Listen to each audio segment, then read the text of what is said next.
Addaati qophii addaa kenna kan arraa kana keessatti kan irratti mari'achuuf deemnu haala yeroo arra Oromiyaan keessa jirtu ilaalchisee akkasuma ajjeechaa artistii beekamaa jaalatamaa Oromoo Hacaaluu Hundeessaatii fi akkasuma hidhaa Jawhar Mohammad Baqqalaa Garbaa Hamzaa Booranaatiif namoota hedduu Oromoodhaa kan hidhan ilaalchisee hawaasni Oromoo biyya Kanaadaa kutaa Saskatchewan magaalaa Saskatoon dhimma kanarratti haala bal'aadhaan waan haasa'uudhaaf deemuuf miira isaanitti dhaga'ame asirratti isin wajjin qoodamuudhaaf waan deemuuf haga xumura sagantaa kennaatti akka nu hordoftanii nu wajjin turtan obsaaf kabajaadhaan isin gaafanna. Amma gara waltajjiitti kan afeeru duraan dursee hawaasa Oromoo bal'aa kana keessa obbo Abbabee duraan dursee isin afeeraa gara waltajjiitti as nu dhiyaadha.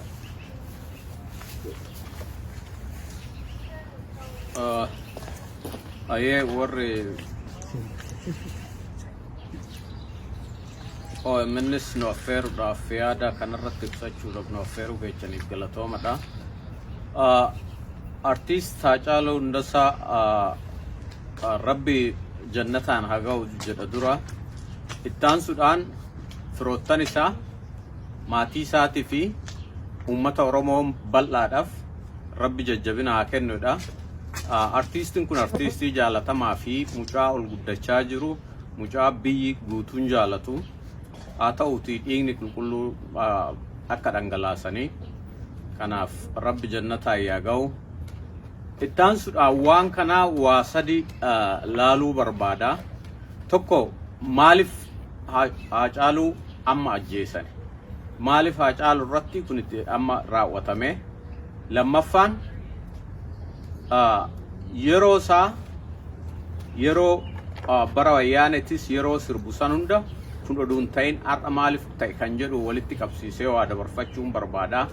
Tokko Hacaaluu ka ajjeese amma sirna amma jiru wanni naa galu sirna amma jiru hoon jedhu mootummaan direct ajajuu baate waraantiin du'aa kan argitee leellistoota Minilikiin 4 kiiloo keechaa gabbayetu fedhee durriyyeen ajjeese fedhee Oromoon ajjeese Amaar ajjeese abbaa fedhee ajjeese du'a kanaaf ka itti gaafatamu leellistoota Minilikii fi warra Minilik deebisnee ijaarree rakkachaa turetu waan kana dhale. Maaliif eengadda Hacaaluun wanni inni dubbate waa'ee Minilik harreen dhufeef farda Oromoo saamee akkas jedhee waan TV OMN irratti dubbateef waa farda siidaa dabalee dubbateef Minilik du'ee ka yeroo sanuu qomaaxee waggaa tokko reeffi ji'a jaataa'ee dhoksanii himanii du'ee awwaalameef amma ganaa Minilik salphise jechuudha ka ajjeesan warruma Minilik leellisuu fi sadarkaa sanitti leellistoonni hanga argitee biyyattii bulchuu waan hunda hanqabatan sirna bara darbii cabe hunda amantii fi mana mootummaadhaa hunda seerri mootummaa hundi walitti hidhamee deemuu calqabee jira.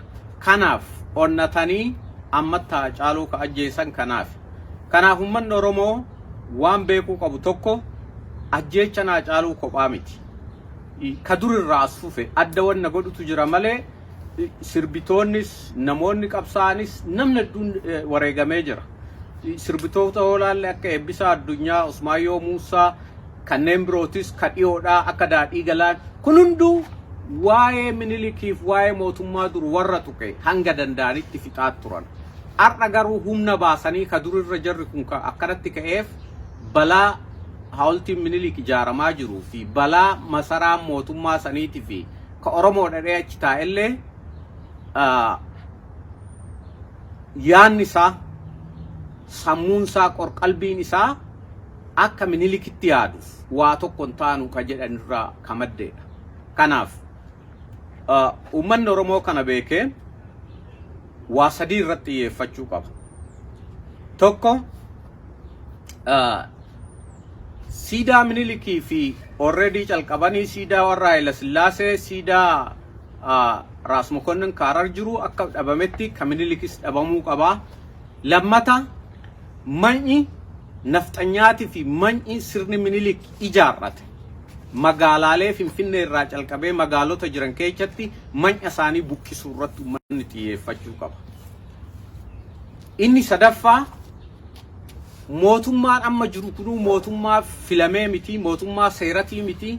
Har'aa kunoo akka dhageenyutti haaraa namoota hidhaa warra siyaasa hoogganan Jawaarin dabalatee Baqqalaa Garbaatiin ijoollee qeerroo nama hunda hidhaa jiranii nama immoo hanga nama 95 80 hidhaa daataa sirrii ta'e sin qabaachuu baannu nama fixaa jiranii. Mootummaan kun hamma filmaata godhamee mootummaan kun buqqa'utti uummanni Oromoo qabsoosaa itti fufuudhaan ala carraa biraa hin qabu. Kara biraatiin waan ani jechuu barbaadu. Dhiigni Haacaaluu, dhiigni nama qulqulluu kanaa, dhiigni dhangala'e kun galaana ta'ee harcaatuwwan Minilikii fi warra argitee amma Minilik leellisan galaana ta'ee fudhatee kutuu qaba. Galaanni immoo sun uummata Oromooti, qeerroo Oromooti. Kun immoo akka ta'u shakkiin qabu. Waa yerooti malee akka ta'u shakkiin hin jiru. Kanaaf kara biraatiin uummanni keenya ka waraana keessa jirtan, uummanni keenya poolisii keessa kan jirtan, uummanni keenya hojjetaa mootummaa taatanii bakka adda addaa siivil sarviisii keessa jirtan, bara dargiis argitaniirtan, wayyaanes argitaniirtan. Sirni kun hin caba. Sirni sadeenuu Haayila Sillaasee irraa calqabee nu harkaa fudhatame malee ka cabsaa jiru Oromoo. Sirni kun cabuun hin oolutti yeroodhaan gara Oromootitti deebi'a. Oromoodha ittanii warri duuba yaatan warra argitee sammuun isaanii gurgurame nama sammuun reeppi ta'ee duubatti as deebii hin dandeenye wajjin hin rakkatina. Just Oromoo wajjin ejjedhaa yeroo dhumaatiif jara kana gumaan Haacaaluu bilisummaadhaan yaa baafnu waan calqabe qeerroon keenya fi qarreen uummanni bal'aan Oromoo itti fufuu qaban jedha. Irra deebi'ee maatii Haacaaluutiif firoottaniin jajjabaadhaa jedha. Rabbi Haacaaluu jannataa yaa ga'uun jedha. Galatoomii obbo Abbabee itti aansee obbo Fedhii Birmaji'ee nuuf dhiyaadha gamana gama madifoonaa.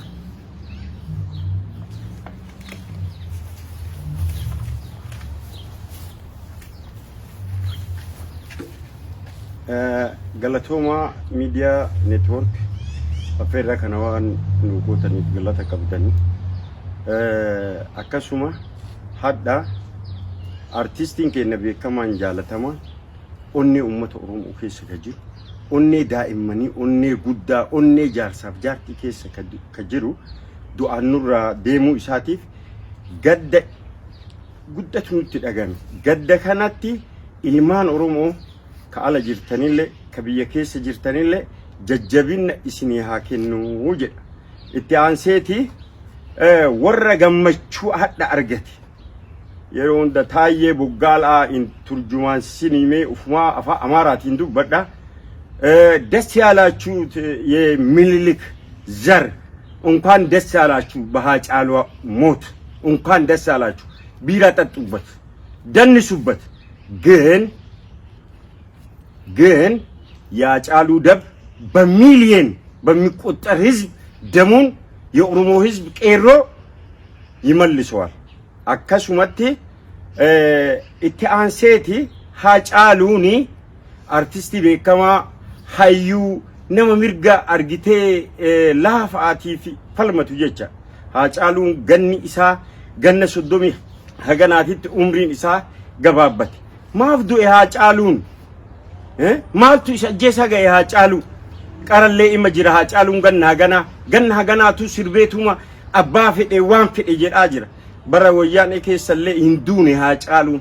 Hadda wanni du'a isaa taatee jette Dengadda dhiyaateeti dhihenna inni interview godhe san irratti du'a isaa taate Haacaaluu, du'a isaa taate jecha. Maaliif ajaayaa tortoraa ganna hedduu awwaalamuu dhabeeti awwaalchi isaa 4-5 itti fudhatetti hadda Haacaaluu maqaa isaa tuqeef Haacaaluun hadda duuti isarra geette jecha. Duuti Haacaaluu du'a teenna mara, du'a Oromoo mara. Kanaafu guma Haacaaluu hadhallee borullee ka biyya jirullee ka biyya alaa jirullee hin baafannaa gumaan Haacaaluu hin baati. Haacaaluun argitee isatu nama tokko malee hadha nama miiliyoona akka dhabneetitti ilaalla. Maaliif gurbaan kun dokumentii ilmaan Oromoo qabatee du'e jecha. Dokumentiin ilmaan Oromoo tokko hadda gubate kun hin hidhame jecha. Ka gubate ka Hacaaluun du'een, ka hidhame ka Jawaariin mana hidhaatitti darbani, ka Baqqalaa mana hidhaatitti darban. Ka Hamzaa Booranaa mana hidhaatitti darban jecha.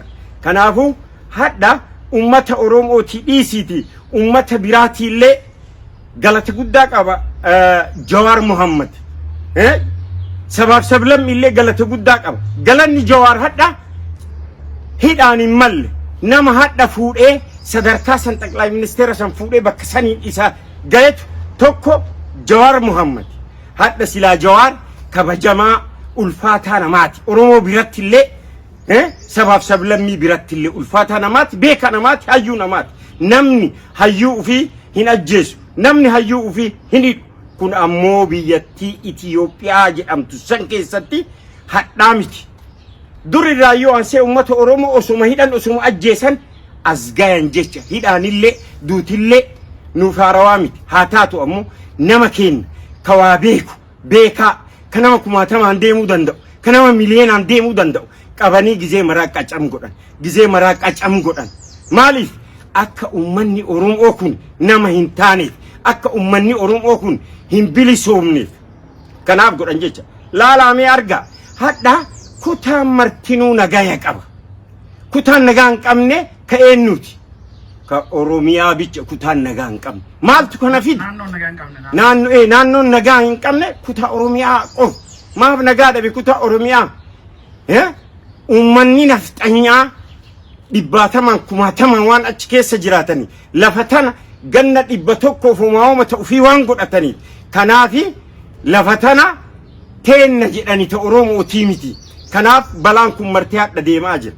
Kanaafuu ummanni Oromoo ciminaan jajjabinnaan waan kana irratti ta duriituu caalaa manatti hin galina. Kuufne, cabne, ijjinu jaamte, sammuun nu wareere, nyaataa dhuddoo dadhabne hirriba argataa hin jirru. Ilmaan Oromoo qeerroof qarreen akka namicha dheengadda Ameerikaa sanitti mana keessanitti hin galinaa, gadi bayaa, tokkoffaa haga Jawaar ba'utti, lammata ammoo haga dhiinni Hacaaluu ba'utti manatti hin galinaa isin hin jedha. Ka lammataa siidaa san takkatti naafee natti fure. Siidaa san ta inni afaanii baafatee irra du'e sun ta inni yoo an irrattillee jiguu dhabe ilmaan tiyya irratti hin jiga Hacaaluun jedhe san siidaa san jis ati nu argisiisaa qeerroof qarreen galatoomaa isiniin jedha. Ulfaadhaa kabajama. Itti aansee obbo Muhammad Jamaal gara madirakiitti as nuu dhiyaatu.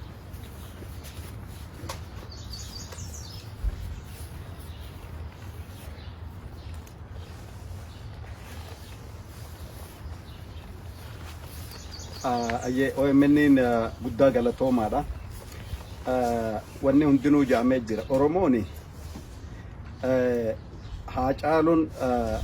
Hacaaluun ummata Oromootiif akkuma na dura jaamee akkuma Oromoon hundi jechaa jirtu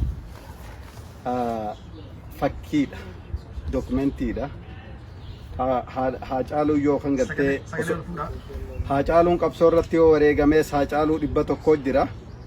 Gadaamessi Oromoodhaa hedduudhaatitu Hacaaluu biqilcha. Duuti Hacaaluudha yookaan ammoo wareegamuun Hacaaluu isa duraa hedduu wareegame. Wanni nuti arraan tana argaa jirru qeerroo Oromoodhaa ka bakka garaagaratti bu'e kaya if keessatti mamee manatti gale warraayisa Oromootiif dirree falmii irratti deebisee jira. Tokko ta'ee namuu deebi'ee qabsootti seenee jira. Qabsoon arraa eegalle kuni qabsoo kan manduraatti biraa galtu osoo hin ta'in qeerroo fi qarreef ummanni Oromoo hundinuu ummanni Oromoo kanneen bakka hunda jirtan qabsoon arraan tanaa qabsoo kufaatiitii fi kaa'iinsaati yookaan qabsoo takka arra Oromoon qabsoon Oromoo takka dhabamu takka ammoo bakka birge isiin akeekatte ga'uuti. Hacaaluu wareegamuun tokkummaa keenya kan dheengadda laafe kan wayyaaneen jechuun warri hambaa wayyaaneeti. Jarri kuni gartee ilmaan Oromooti hajaanii yoo jaanii afaaniin gartee akka qaama jijjiiramaati hajaanii malee qaamni jijjiiramaa silaa haaraa ture. Qeerroodha qaamni jijjiiramaati. Warra jijjiirama hate haftuu yookaan bubuutuu warra wayyaaneedha. Karrallee wayyaanee wanniidhaan qabsaa'ota biraatiin irra hamattu kana jechuun bitamtoota wayyaaneetii fi haajattu malee isaan leengaddaas qaama wayyaaneeti. Wayyaaneen baajata harka Abiyyi irraa fudhataa jirti. Galma Minilik kan Finfinnee irraa baajanni bahaafii jira.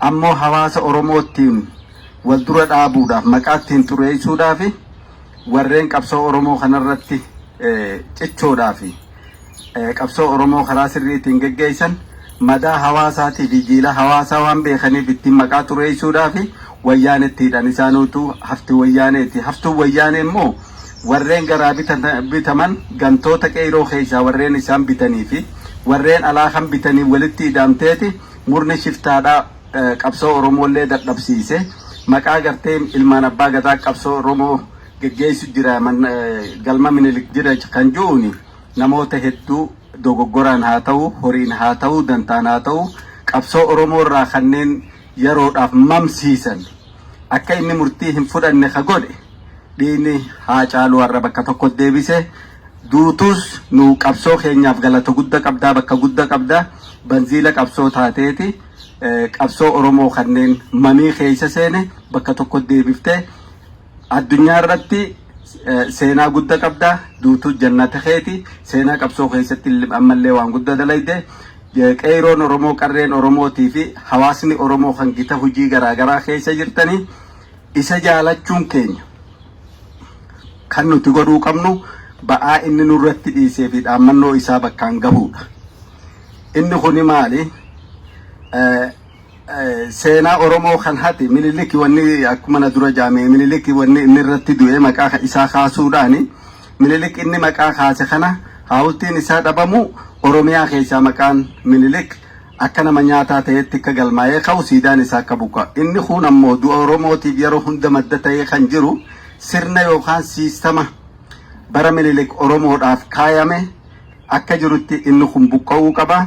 Manni mootummaa kan Oromiyaa magaalaan Finfinnee heeraanis seeraanis Oromiyaa ta'e Oromiyaan ta'e Oromooti hanga ummanni Oromoo bilisummaa ifii guutuu gonfatutti yookaan Itoophiyaa guutuu wajjin ni jiraanna yeroo jaamee federaala sirriidhaa kanneen siistamni sun jijjiiramee hundeedhaan namni hundi keessatti if argu hanga Itoophiyaan jaaramtutti bubuutu murna wayyaanee kan Abiyyiin durfamu hanga ka'utti ummanni Oromoo galuu hin qabu.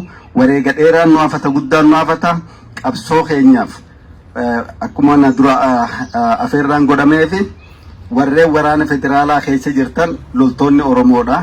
Kanneen poolisa federaalaa keessa jirtan poolisoonni dhalootaan Oromoo taatan akkasuma poolisoonni Oromiyaadha fi humni waraanaa mootummaa keessa jiran hundinuu warri dhugaadhaa fi mirga dhala namaatti amantan hundinuu ummata Oromoo cunqurfamaa qabsoo isaa haaqaa godhaa jiru bira dhaabbadhaa. Ummata gartee harka qulleeyyee hin ajjeesinaa. Ummataaf dhaabbattanii ummataaf aantummaa agarsiisaa. Paartiin ni dhufanii dabra akka hawaasan ajjeefu.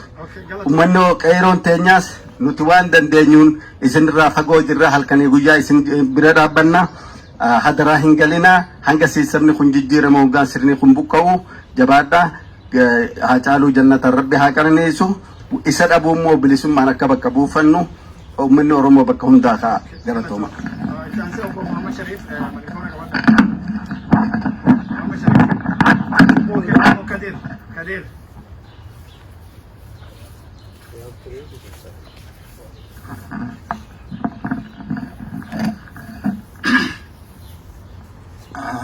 Duraan dursee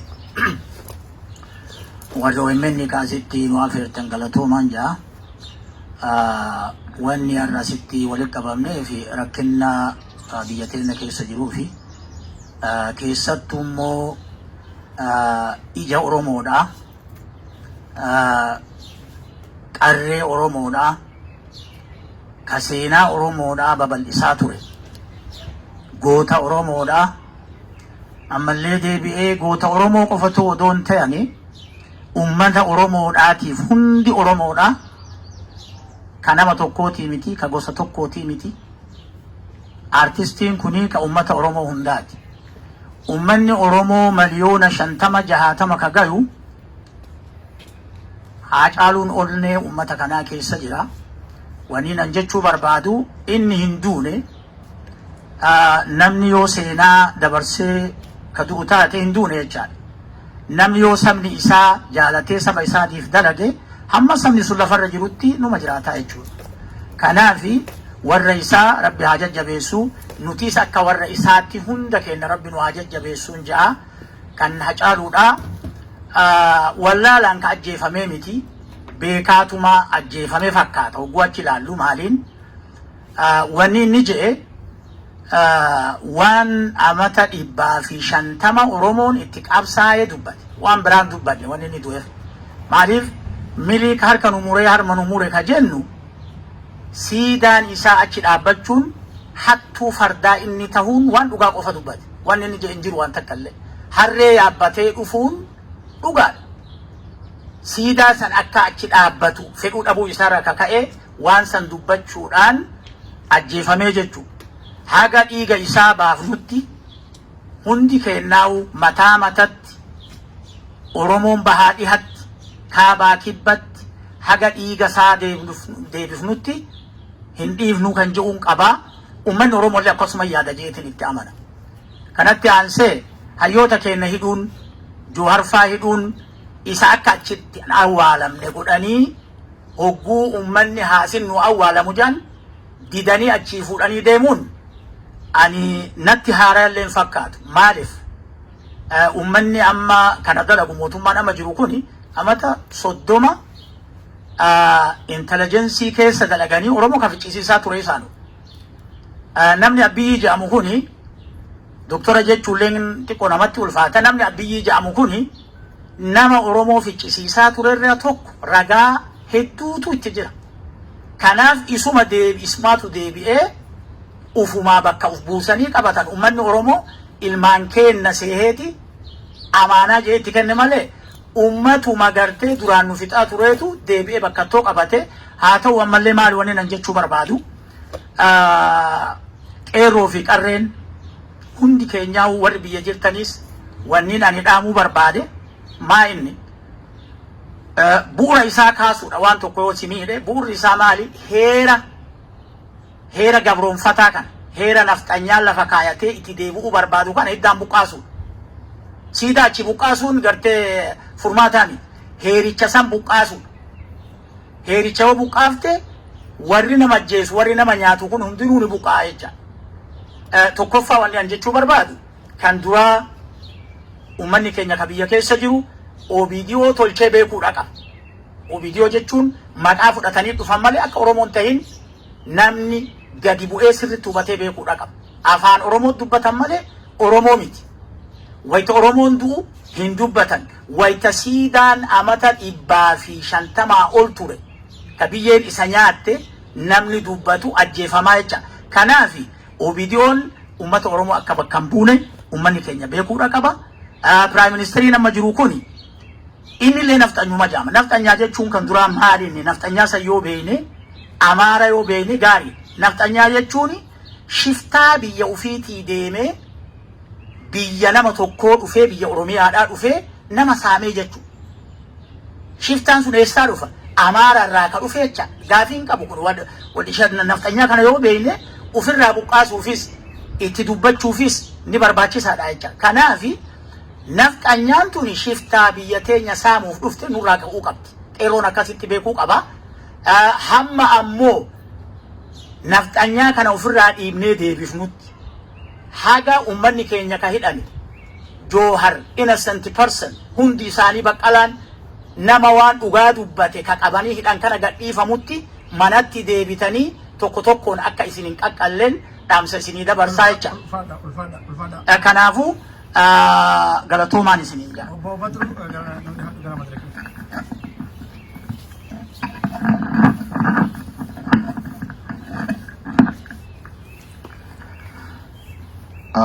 Duraan dursee OMN carraa halluu kennuudhaaf hedduun galatoomfadha maqaa hawaasa Saskaatoonii.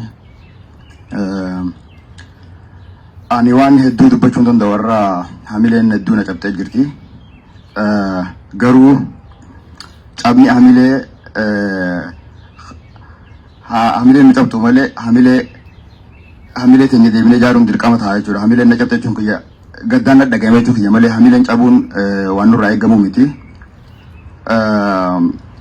Wanni inni jechuu barbaadu ajjechaan Haacaaluu waa lamarraa adda baasuu qabdi.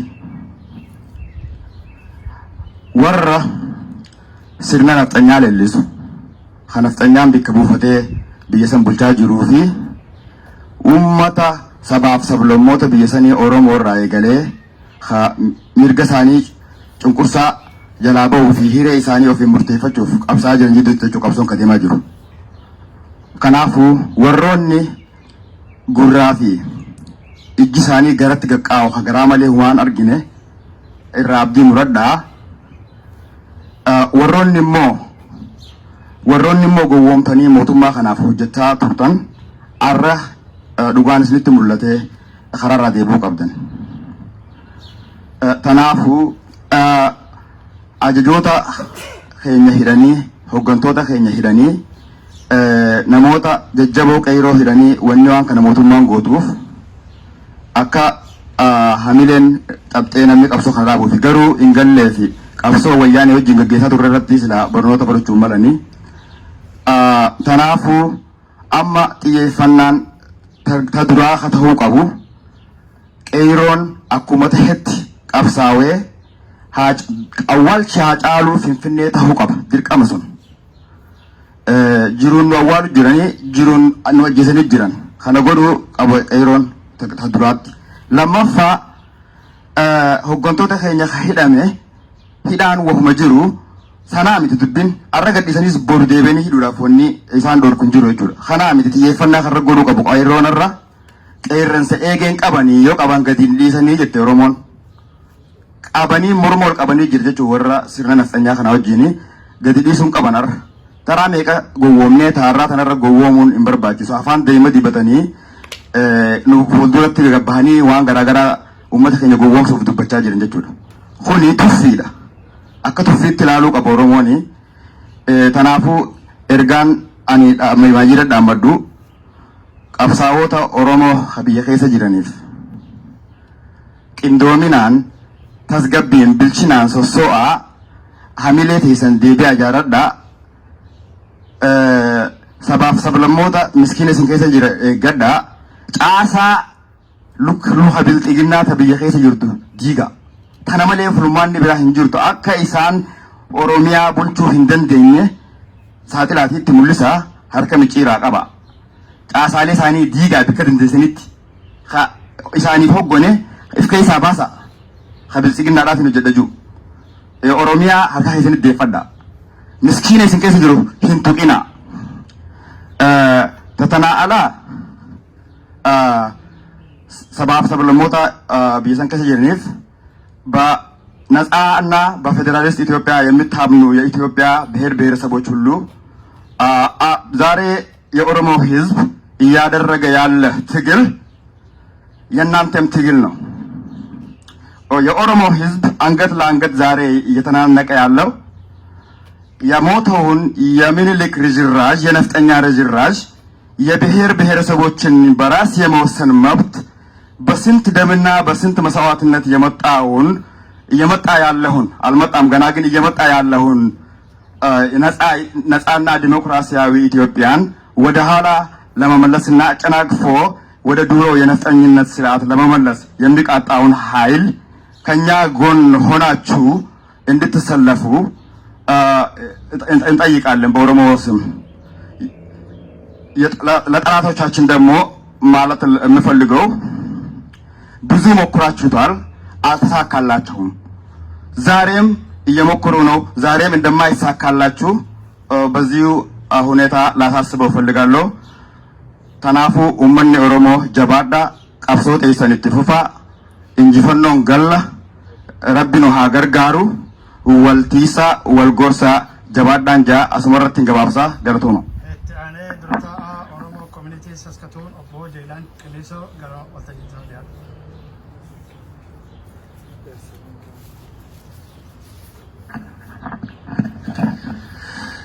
OMN galatooma asitti dhuftanii hawaasa keenya kana dubbisuuf guyyaa hadhaa kana waan asitti bakka kanatti nu argamne walitti nu qabsee nu walitti dhufneef gadda biyya keessatti wallisaa kabajamaa fi ulfaataa Hacaaluu Hundeessaa nutti dhagahame miira keessa seennee gadda keenya ibsachuu fi akkasuma immoo rakkoon biyya teenya keessatti Hacaaluu irra geetti rakkoon hunda ilmaan Oromoo irra ga'e rakkinni Hacaaluu irra ga'e hadhaan tana qofa osoo hin taane kaleessas osoma beeku Hacaaluun lubbuu fi uummata Oromootiif kennee wareegame. Akkuma dhaadateef akkuma jedhetti seenaa galmeessee dabre seenaa isaa sana immoo uummanni Oromoo biyya keessa biyya alaa jiran galmaan ga'uuf akka galmaan geennu abdiin qaba. Ammas deebi'ee ammoo hawaasni biyya garaagaraa irratti jiru akka hawaasa Oromootitti akka hawaasa koominiitiitti akka hawaasa ilmaan Oromoo biyya addunyaa irra jiranitti gaddi keenya kuni gadda nama hundaati. Maatii isaa Hacaaluun irraa dabre kana bira dhaabbachuu qabsoo teenya taadhaan tana biyya keessatti siidaa qofa osoo hin taane akkuma hayyoonni hedduun dubbatan ajajni kun yookaan ammoo Hacaaluu kan itti kennameetiin jedhe beeta mangistii keessa sirni biyya san keessatti mootummaan abbaan irree ofirraa galee osoo nurraa hin buutan jedhu qeerroon ofirraa buuse ka qeerroon achi kaa'e ka aktiivistiin achi kaa'e maqaa uummata Oromootiin ka bakka san dhaqe hadha ammoo akka diinaatitti ilmaan teenya ka fixu obboleeyyan ofii ka fixu saba ofii ka fixu kuni diinummaa irraa dhumaa waan taateef akka hawaasaatitti akka uummata Oromootitti qofa osoo hin taane akka biyyattii san keessatti sabaaf sablammiin biyya san keessa jiran akka hubatanii fi rakkoon hadha ilmaan Oromootitti galte tun nama hunda kaburu qunnamtu waan taateef hundi keenya wal cinaa dhaabbannee mootummaa gabroonfataa sirna gabroonfataa Minilik beeta mangistii keessaa 4 kiiloo keessaa ka lubbuu namaa wareeguu fi lubbuu namaa balleessaa jiru kana osoo uummanni keenya buqqa'ee beelaan dhumate osoo uummanni keenya rakkatee biyya garaagaraa irratti rakkoo keessatti kufee jiru deebi'ee biyyi teenya nagaa taate jedhee uummanni keenya alaaf keessaa galee qalbii takka osoo qabnu qalbii ilmaan Oromoo keessattuu cabsaa waan jiruuf gabroonfataa kana hiddaan ofirraa buqqisuu qabna. Qeerroon keenya biyya manatti deebi'uun qabdanii reeffi Hacaaluu Hundeessaa bakka siidaa Minilik dhaabata Finfinnee sanitti awwaalamuu qaba. Irratti wareegamtanii siidaa Minilik siidaa Hacaaluu Hundeessaa Finfinnee keessatti akka nu dhaabdaniif reeffi isaalleen lafa inni irratti wareegame san irratti akka nu awwaalamu dhaama. Kan gama biraatiin maatii Hacaaluu Hundeessaatiif ilmaan Oromoo hunda walumaan dhabne rabbiin sabiin hunda kennaa haa kennu. Hacaaluu biyyeen itti salphattuun jedha.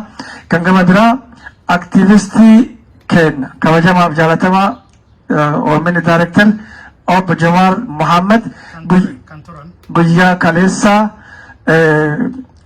akkuma isin argitan sanitti waa'ee reeffa Hacaaluu irratti qofa osoo hin taane xiiqii kalee mootummaan qaburraa ka'ee sanii walitti qabsiisee ukkaamsisee jira. Isa qofa osoo hin taane Baqqalaa Garbaa qabatee Hamzaa Waariyoo qabatee ijoollee qaqqaalii isaan waliin jiran hunda isaanii ukkaamsanii jiran. Kuni gabrummaa lammataa nutti fe'utti jira mootummaan kun.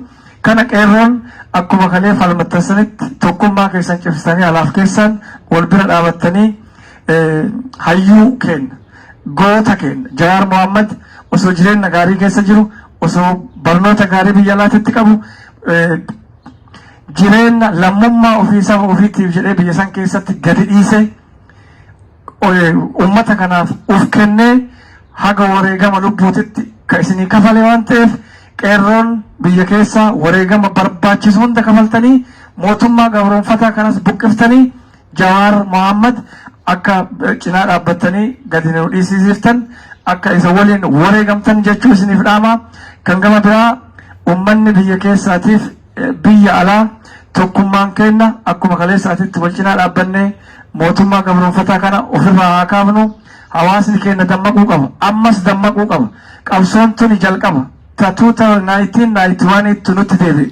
Osoo qalbiin teenya waan tokko nu gaartu hadha ammoo duuba deebine rakkinni haganaga ga'u kunneen uummata Oromoo irratti ilmaan Oromoo irratti argamuun salphina keessa waan jirruuf tattaafannee amma achitti bilisiginnaa tana hidda isii buqqifnee ofirraa kaafnee mootummaa nuuf ta'u ka sabaaf sablammiif ta'u ummanni Oromoo ummata nama ammatu ummata hawaasa ammatu sabaaf sablammii tokkollee nama jibbinu hin qabnu sabaaf sablammii cunqurfamaa akka kennaa hunda waliin biyya sana ijaaruna jennee abdii qabna.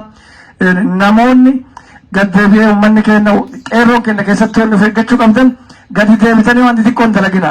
Siidaa Minilik diiguu beeta mangistii seentanii buqqisuu qabdanii kana yoo goone malee qabsoon teenna galman geettu wareegama barbaachisu hundaa kafalaa nutis ummanni alaa waan silaa barbaachisu dirqama oromummaa isinirraallee fagaannu hin baanaa jedhaa ulfaadha galatooma.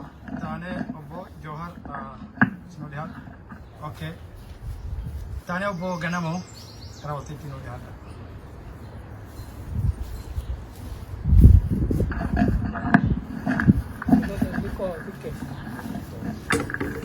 Hayyee duraan dursee OMN sagantaa kana irratti na affeeruu keessaniif hedduu galatoomaa isiniin jedha. Kanatti aansuudhaan waan hedduun dubbatamee jira. Ammaan kana wanti an irraa dubbachuu fedhu wanti adda Haacaaluu Hundeessaa itti wareegame sabboonummaa isaati, oromummaa isaati, cimina isaati eenyuun akka ta'e beekan. Kanaaf nama kana galaafatan. Nama kana Haacaaluu Hundeessaa rabbiin jannata isaa galchu maatii isaatiif saba Oromoo hundaa rabbi sabrii haa godhuufi kanatti aansuudhaan wanti adda Oromoon akkanatti uggameef wanni Oromoon akkanatti salphateef tokkummaa Oromootitu uf duuba deebi'e. Tokkummaa dhaabbilee Oromootitu dadhabe. Oromoo wal bira dhaabatuu dhiisee karaa dhaabate. Wal bira dhaabatuu dhiisee karaa dhaabate. Yaadaanis karaa waan laaleetti fakkaate. Halagaan tana keessa nu argatte jechuudha. Kanaaf mee ilaala Oromoo. Adda waan warri Tigraay itti jiru. Warra kaleessa yakka akkasii gurguddaa dalage. Ka seeratti dhiyeessina jedhanii maqaa isaanii takka lama jedhanii waamaa turan. Ka Piraayim Ministeeriin kun itti dhaadataa ture.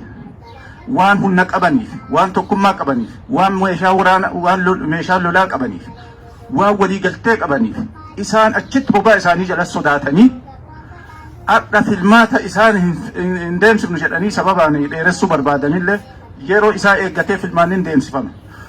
Mootummaan kun fulbaana booda seera hin qabu, biyya tana bulchuu hin danda'u.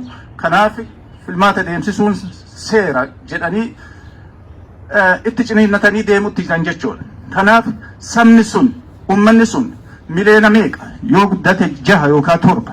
Oromoo miliyoona meeqa?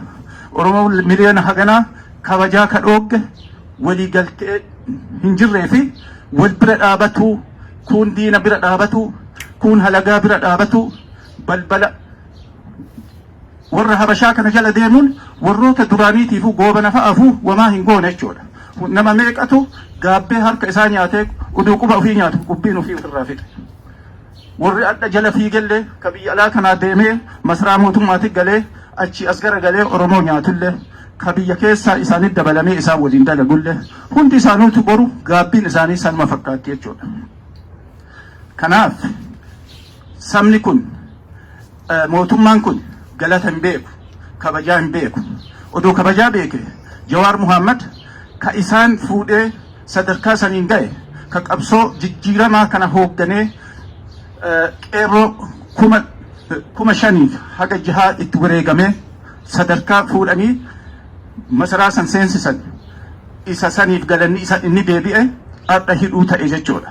Haacaaluu Hundeessaa ka gaafa wayyaane ka gaafas hidhamin ka gaafas galma Minilikii isinii malee seenaa jedhe san goota akkasiisan warri diinaa sunuyyuu dhiirummaa isaa beekee ka hin tuqin ka Oromoo duubaan sodaatee dhiise san ka Oromoo kabajee dhiise san adda kunin harki harka nyaatu jedhan as deebi'ee nama isa fuudhee galma san seensise nama fuudhee masaraa san seensise nyaate jechuudha. Isa ajjeesee waan Oromoon taatu laale jechuudha. Wayita Oromoon gadi dhootee manaa boo'ichaa fi xiiqiin manaa baate warra jajjaba eenyutu dhimma kana irratti eenyutu nu sodaachisa nama jedhu ka akka Jawaar Muhammad, ka akka Baqqalaa Garbaa, ka akka Hamzaa Booranaa akkasumas qeerroo ijoo ta'an mataa ta'an hedduu isaanii guuranii mana hidhaatti galchan jechuudha. Kaawwan bakka adda addaatti ajjeesaa jiran manni haala kaa'u naannoo itti du'aaran warri isaanii haa beeku. Yeroo ammaa kana intarneetiin hin jiru, wanni tokko hin jiru, uummanni wal argaa hin jiru, rakkoo hagana hin jennetu biyya san irra deemaadha. Kanaafuu Oromoo irratti xiyyeeffatanii sanyii duguuguuf deemamaa jira. Oromoo yoo tana managgalte, yoo tana ofitti caddifte, lafarraa duguugamaaf tabeeki. Sabaaf sablammiin ati kalee iyyaafii turte, ka sagalee ta'aafii turte sun hundinuu taa'ee ilaalaa jira. Waan akka cimina kee ilaalutti jira. Yoo ati jabaattee ofiif tattaafatte, yoo ofiif lolte, sabni kuuwwan illee si bira dhaabata jechuudha. Yoo ofitti ilaalte ammoo yoo manatti galte namni biraallee gadi bahee sin gargaaru. Kanaafuu jabaadhaa, Rabbi isin bira haa jiraatu. Nuti warri biyya alaa jiru ka fageenni isinirraa nu fageesse. Ammootu qalbiif yaadaaf onneen isin bira jiru. Rafnee bulaa hin jiru, hirriba hin qabnu, isin warra keessa jiruyyuu hin geennu jechuudha. Kanaaf waan hin dandeenyuun, humna qabnuun, waan nurraa eeggamu ni goona. Kanaaf jabaadhaa. Jajjabina Rabbiin isinii haa kennu, ka hidhamellee haa bahu, ka du'ellee Rabbi jannata haa kennu. Kanuma gabaabinaan ka jechuu barbaadu galatooma. Okay, Obbo Galaan. Okay, kanatti aansee Obbo Kadir. Kadir.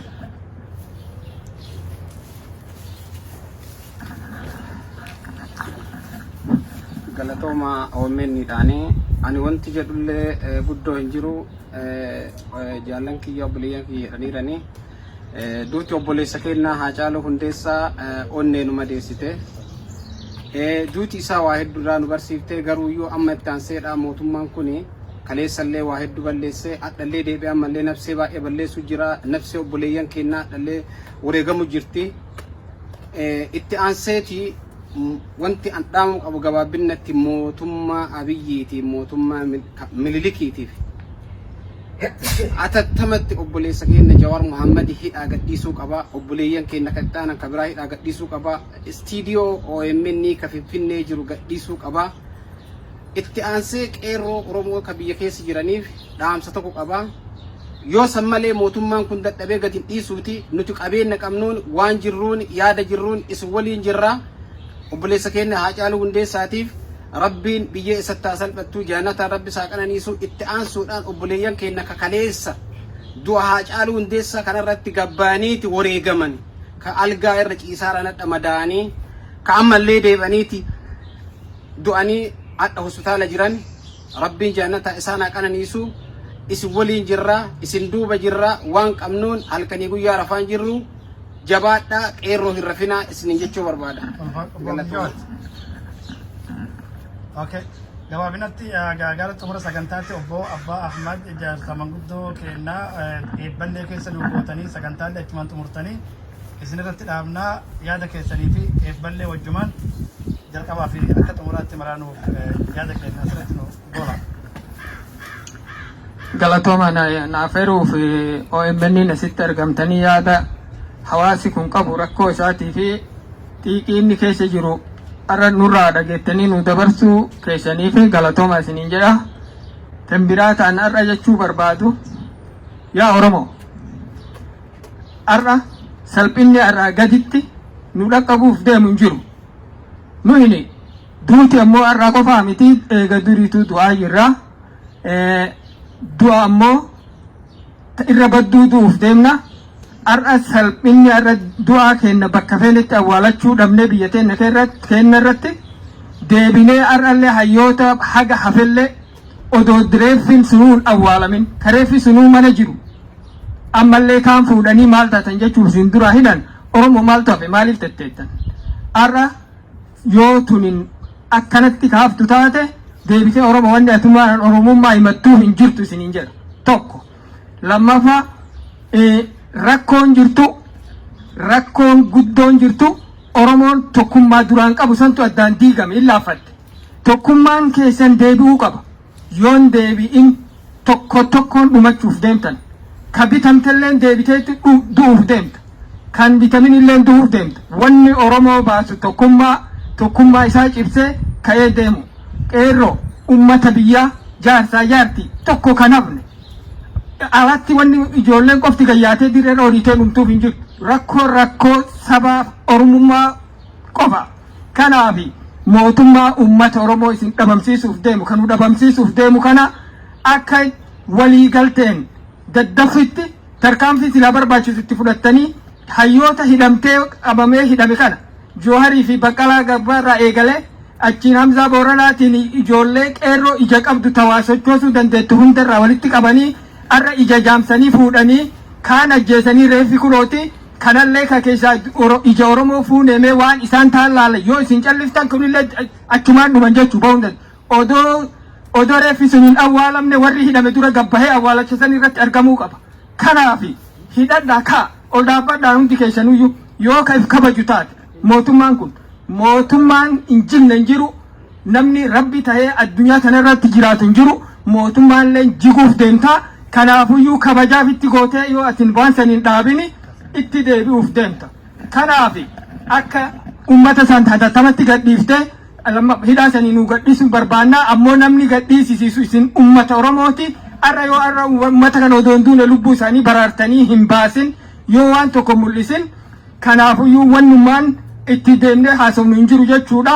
Kanaaf waan ani isiniin jedhu jabaadhaa tokkummaa keessan jabeessaa nulleen bakka jirutti hawaasi Oromoo bakka jiru hundattuyyuu lafaa hidhannee ol haa kaanu tokkummaa durii san haa deebifnuuti sirna san arra addunyaa tana keessatti namni mirga guddaa qaba mirga hedduu qaba mirga ammoo dubbatee du'u nu achi keessatti argine namni nama odoon ajjeesin odoo waa takka nama hin godhin odoo nama hin saamin nama du'e maqaa dha'uuf yoo ka jiru ka du'u taate hundinuu dhumee deemuuf deema lafarraa dabruuf deema namni dhiisu hin jiru sirna badaa ummata hadhaawaa xurii qabu ka ummata balleesse san namni gadaannisa san dubbanne hin jiru diqqaa guddaan yoo dubbate yoo ka du'u taate lafarraa Oromoo dhabamuuf deemtan miliyoonni 50 kanaafi waan ani isiniin jedhu hundi keessanuu ol ka'aa ol dhaabbadhaa warri silaa Oromoo taatan bakka feetan jiraadha federaala keessa jiraattanii militirii keessa jiraattanii waraana keessa jiraattanii poolisii keessa jiraattanii hojjetaa feete taatanii bakka feetan jiraattanii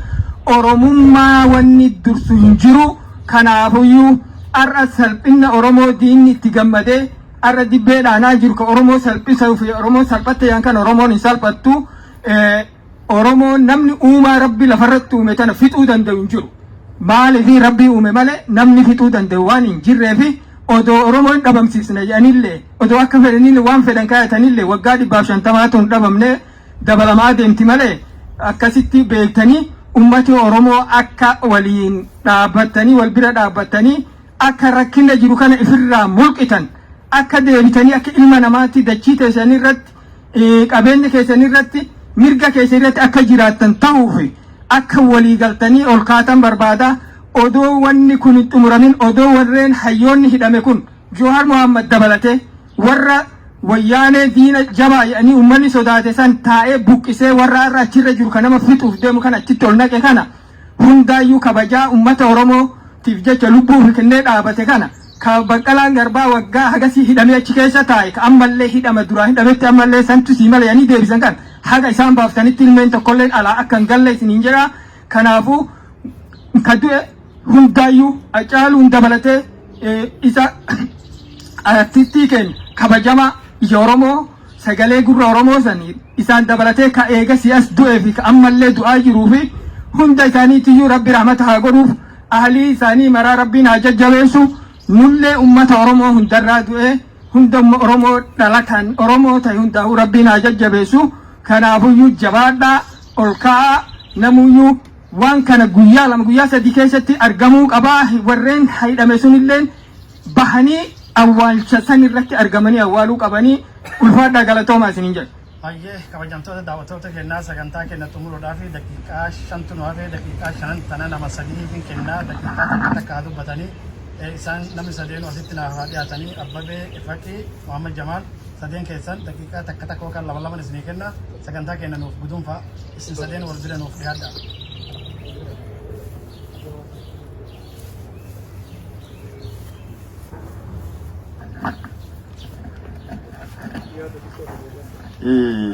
Wanni amma dubbatu fedhu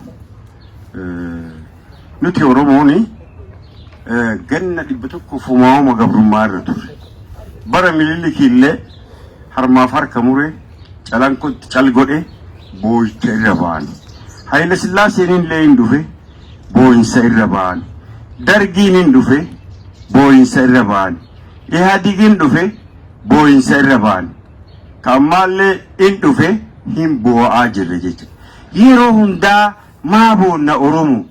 Yeroo hundaa maa gada doobichaa himanna Oromoo. Ga'ee nu ga'e boo'insi haa caaluu irratti hidhaa Muhammad Jawaar irratti nu haa gayu. Kaa gadi baa hiddaan fonqolcha akka Jeneraal Waaqoo guutuu jedhisan dandeenyu hiddaan buqqisuu dadhabnu ilmaan itti guddisuu jedhan. Kanaafuu hiddaan fonqolchaa kaasa. Oromoo maal tahuu qabaa? Sanatti nuti xiyyeeffadhaa dhaamsa uummata Oromootiif kan biyya jiruuf kan biyya alaa sanatti xiyyeeffadhaa nu guduunfa sagantaa kenna. Hayyee warri ooman illee galatoomaa'e carraa kana nuu kennuudhaaf irra deebitanii ammas irra deebinee maatii Haacaaluutii fi uummanni Oromoo akkasumas firoottan Haacaaluu hundi jajjabaadhaa jennaanee Haacaaluu rabbi jannataa yaa ga'u.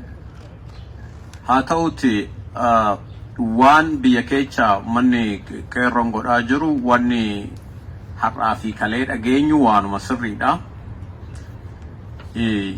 Diinni kun har'a mootummaa qabanneedhanii waa yaadaniif akkanatti Haacaaluu galaafatanii wanni Haacaaluu ajjeechaa ammatti fide waan argitee security militarii waan hundaa waan mootummaan takka silaa qabaattu harkatti qabanneedhanii waa yaadaniif. Ajjeechaa onnee masaraa Minilik keessatti uumamtetu gadi ba'ee Haacaaluu ajjeese. Abbaaf fedhes ajjeesu. Sanii fi haala jirutu du'a sitta jecha. Bara dhufaa dabraa uummanni Oromoo ajjeefamaa gidirfamaa ture. Sirnuma kanaan gidirfamaa ture. Sirni Minilikis Haayile Sillaaseenis Wayyaaneenis kaarra irus tokkuma. Sirnichi isaa bu'uurri isaa hin jijjiiramne. Bu'uurri isaa hundeen isaa tokkuma. Sirna nafxanyummaa irratti ijaarame. Sirna ajjeesee sodaachisee biyyaa baqachiisee ofiif olaantummaa argatee taa'u irratti hundaa'e. Har'a Oromoon ilma abbaa gadaatti achi nu dhaqee maali jennee nutillee walumaan hoo dibbee dha'aa turru dubbii sanii miti. Sirni sun achi hin jijjiiramne warri dhaqee sammuudhaan jara san ta'ee bitamee gad deebi'e malee waan agarru san. Kanaaf wanni xiyyeeffatamuu qabu. Siidaaleen jarri kun nurratti dhaabe akkuma jirutti buqqa'uun itti fufee inni itti aanu sirni kun waan gakkaa'e instituushinoota sirna kanaa paaralaayiz godhuu fi akka karaa ofii of bulchuutitti deemamu akka mootummaan amma jiru kunu filmaata toon deemne mootummaan kun hojiin ala ta'u godhuun barbaachisaadha. Mootummaan kun Oromoodhaa hin ta'u. Mootummaan kun Oromoodhaa waan godhe agarra. Mee waggaa lama keessatti waan xiqqoo haa laallu. Barattootaaf tole moo qeerroodhaaf tole moo daldaltootaaf tole moo warra argitee siivil sarvaaftiif tole moo namni bardu'an dhadhamin namni rakkoon dhadhamin hin jiru hundattuu nu deemaa jira. Jarri kun immoo ka waggaa 30 dabrerraa as qaxxaamuran ka wayyaanarraa as qaxxaamuran waan ta'eef sammuu kanan barbaannu dhiibban kara filmaatatiin godhamee uummanni kuni aangoon isaanii gadhiifamuu qabaa. Waa'een Minilik ho'ennu Minilik reeffa du'e haasa'aan jiru. Harcaatota Minilik masaraa keessaa hundee Oromiyaa keessatti bakka hundatti gad dhaabbatte harcaatota kana warra qindeessu uummata siiviilii nagaan jiraatu oduun ta'in sammuun isaanii ni beekama. Eenyutu waa qindeessa maal godhan ni beekama. Xiyyeeffannaan isaan irratti ta'ee mootummaa keessa ka jiru waliin dabalatee akka buqqa'u akka uummanni ofiin of bulchu ta'uu qaba.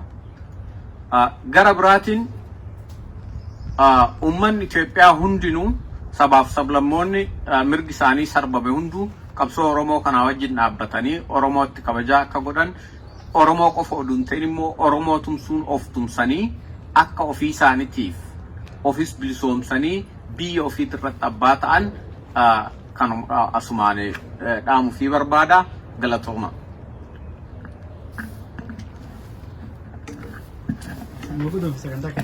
Ayyee ani wanni hundinuu dubbatame wanni ni tuqaa sadiin lafa kaayuu barbaada. Tuqaan sadeen gabrummaan Oromoo xumuramuudhaaf Oromoon deebitee gamtaan akka dheengadda hojjette sanitti mootummaan ammaan tana jiru tuni mootummaa amaanaa Oromoon itti kennatte amaanaa yoo namni si eeguu baate abbaa deebi'ee fudhata Oromoo deebi'ee fudhadhu. Akkam ta'uu qabu waliin hojjechuudhaaf tuqaan sadeeniin an barbaadu Oromoota biyya alaa jiranii fi dhaloonni keenya ka biyya keessa jiru qabsoorra jira. Qabsoo yeroo godhan bakkeeleen garaagaraa baadiyyaarraa dhufee magaalattii fi fuula garaagaraa sossoo'u jira. Namni nyaatee dhugu malee waa humaa godhuu hin danda'u. Anniisa barbaachisu kargatuu fi Oromoonni ka biyya keessa jiraniis kan ala jiraniis dirmannoo gargaarsaatiin akka humna kana cinaa dhaabbattanii nyaataa dhugaatii isaaniitiin bira dhaabbattan kan dhukkubsate akka wallaanamu isaanuni kan dhukkubsate akka wallaanamu kadue isaanuni awwaallatanii qaama qabsoo wareegamaati kadue awwaallatanii warri ala jirtanii wanni isin godhuu qabdanii inni tokkoffaan gargaarsaan jira kana bira akka dhaabbattan gargaarsi sadarkaa duraatti akka Oromoon bakka hundaa ka'ee daddafee dachaan waan ammaan dura gooteef warri alaa galatooma amma immoo dachaan akka firratti murteessinu Oromoon bakka hundaa baallama seenuu qaba tokko. Inni lammaffaadha karaa dippiloomaasiidha mootummaan Abiyyi kan addunyaan tuni Abiyyi nama hedduudha gowwoomse. Gowwummaan isaa addunyaas gowwoomse Oromoos gowwoomse. Dhugaa kanammoo Oromoon argite Jowaar Mohaammed gaafa ajjeesuuf deemu iskoortiidhaan jee malee ani maaliin jennee jeetti kijibe. Har'aas kijibni isaa sun bifuma saniin itti jira. Kijiba Abiyyi akkasumatti barree Oromoon kijiba isaa sana addunyaan geeyse karaa dippiloomaasiitiin dhiibbaalee barbaachisu duraanuu wanni hundinuu addunyaan ilaalaa jirtu human raayitii waa hedduu barreessaa jira. Oromoon human raayitii keessa dalagan hedduudhaa jira. Warri akka obbo Gaaromaa Baqqalee akkasuma Najaat Hamzaa warreen akkasii kun hundinuu ammaan tan halkanii guyyaa kanaan duraas guddaa dalaganii galatoomaadha. Dippiloomaasii ambaasii qabsaa'ota Oromoo Qeyroo fi Qarree fi qaama gartee qabsoo sanii warraayisa galaana ummataa katee yookaan sochii xumura gabrummaa kammatti jiramu kana akka sadarkaa addunyaatti hubachiiftanii ijji addunyaa halkanii guyyaa hordofu yoo danda'ame miidiyaaleen intarnaashinaal ta'an akka aksesii qabaatan karaa mijeessaadhaa fi akkasuma immoo mootummoota addunyaa sadarkaa United Nations, United States akkasuma immoo biyyoota warra viitoo paawarii qaban mootummaan Abiyyi waan godhaa jiranii akka adda bantanii yookaan bal'iftanii garsiiftanii rakkoo uummata Oromoo kana mootummaa kanarra dhiibbaa godhu warra alaatiif kanaan itti hidhaa. Akkasuma uummata keenya kanarraan tan harka duwwaa qabsoo godhaa jiru kana qabsoon Oromoodhaa tan harka qullaa qofa osoo hin ta'in qabsoo gara meeshaaleedhaatti ta'eef jijjiiruuf deemtu natti fakkaata hoggaan akkatti ilaalu. Kanaaf harka qullaan qabsoo nagaa sadarkaa duraa godhuun barbaachisa. Har'ammoo Oromoo duraanuu qawweerraa hiikanii jiranii Oromoo walloorraa hanga jaarsootti Baaleerraa hanga Wallaggaatti Gujii hanga Booranaa kanneen jirtanii warreen qawwee rasaasa tokko qabdanii gaafa duuba diinni kan kee rasaasa si qaqqabe qabeenya qabdu xiqqoo qabdu walitti qindeessitee bakka silaa warreen hidhannoon daangaarraa qabdu takkittiin Finfinnee bilisoomsuuf akka silaa tajaajiluu dandeessu if qopheessi if ijaarii wal qindeessi. Ayi mana keessa namni yaada qabdan daqiiqaa takka walii keessa sinjiroo ka jira.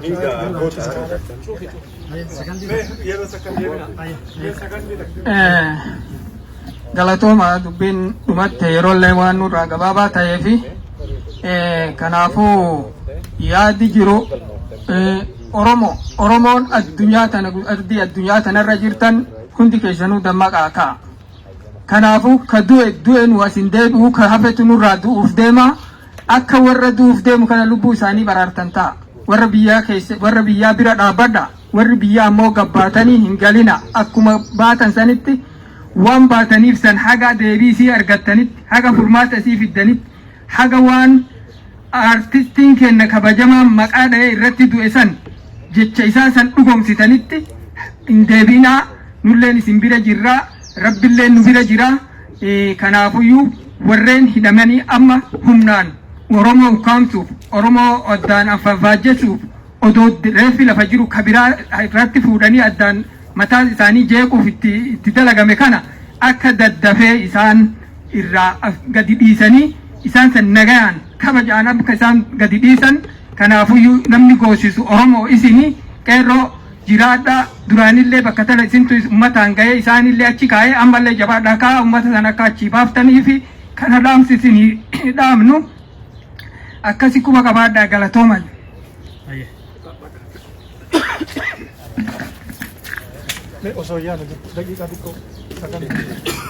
Egaa kabajamtoota daawwattoota kennaa sagantaan kenna kan hawaasni Oromoodhaa biyya Kanadaadhaa kutaa Saskatchewan magaalaa Saskatoon dhimma yeroo irratti ajjeechaa artistii Hacaaluu Hundeessaa ilaalchisee marii bal'aa goosisee kanumaan xumurraa waan nu daawwattaniif galatooma irra deebinee isinin jenna.